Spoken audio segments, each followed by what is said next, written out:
Hi friends, in this video I am going to show you how you can create recurring deposit in Axis Bank using net banking.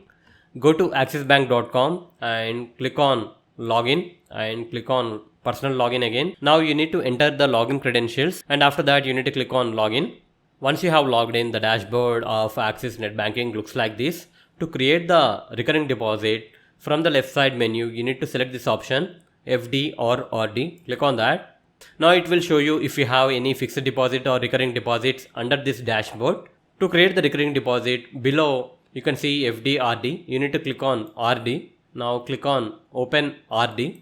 Now you need to enter the amount which you would like to contribute every month. After entering the amount, you need to select the number of months which you want to create a RD. The minimum period to create a RD is 6 months. And you can see the duration. You can create a RD for 6, 9, 12, 15 and so on. Select the duration you want.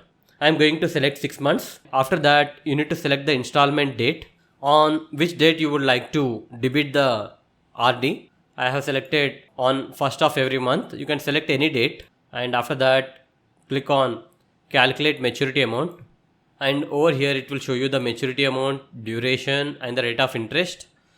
And you have the option to add the nominee also. You can select the nominee from savings account or you can add a new nominee also. I am going to select from savings account, and after that you need to enter the nominee date of birth, accept the terms and conditions and simply click on confirm. Now here you can see the message, you have opened a recurring deposit with us. Now click on back to home.